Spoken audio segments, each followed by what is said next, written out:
एक बार की बात है कि एक शिष्य अपने गुरु का बहुत आदर सम्मान किया करता था। गुरु भी अपने इस शिष्य से बहुत स्नेह करते थे, लेकिन वह शिष्य अपने अध्ययन के प्रति आलसी और स्वभाव से दीर्घ सूत्री था।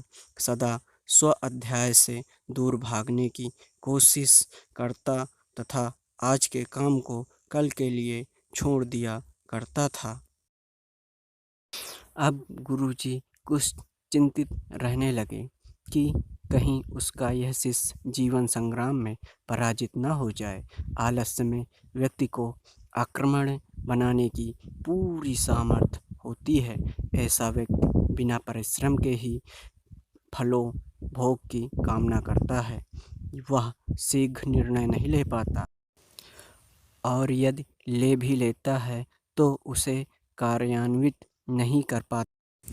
यहाँ तक कि अपने पर्यावरण के प्रति भी सजग नहीं रहता है और न भाग्य द्वारा प्रदान सुअवसरों का लाभ उठाने की कला में ही प्रवीण हो पाता है। उन्होंने मन ही मन अपने शिष्य के कल्याण के लिए एक योजना बना ली।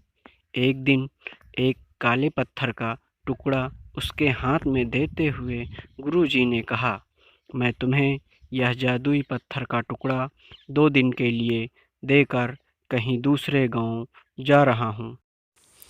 जिस भी लोहे की वस्तु को तुम इससे स्पर्श करोगे वह स्वर्ण में परिवर्तित हो जाएगी, पर याद रहे कि दूसरे दिन सूर्यास्त के बाद मैं इसे तुमसे वापस ले लूँगा। शिष्य इस शुभ अवसर को पाकर बड़ा प्रसन्न हुआ, लेकिन आलसी होने के कारण उसने अपना पहला दिन यह कल्पना करते करते बिता दिया कि जब उसके पास बहुत सारा स्वर्ण होगा तब वह कितना प्रसन्न, सुखी, समृद्ध और संतुष्ट रहेगा। इतने नौकर चाकर होंगे कि उसे पानी पीने के लिए भी नहीं उठना पड़ेगा। फिर दूसरे दिन जब वह प्रातःकाल जागा, उसे अच्छी तरह से स्मरण था कि आज स्वर्ण पाने का दूसरा और अंतिम दिन है। उसने मन में पक्का विचार किया कि आज वह गुरुजी द्वारा दिए गए काले पत्थर का लाभ जरूर उठाएगा।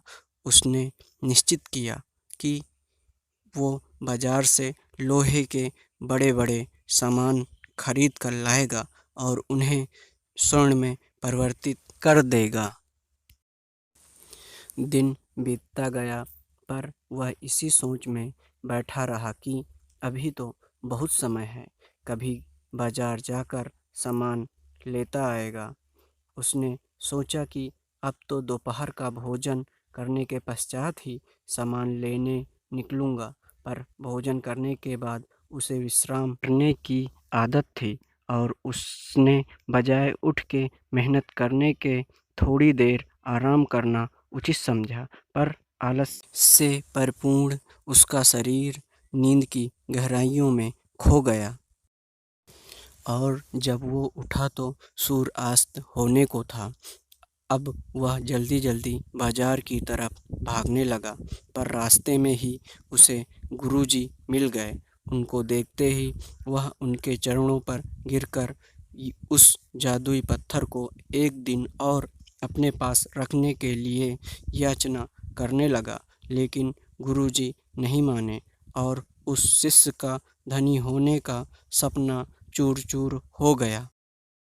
पर इस घटना की वजह से शिष्य को एक बहुत बड़ी सीख मिल गई। उसे अपने आलस पर पछतावा होने लगा।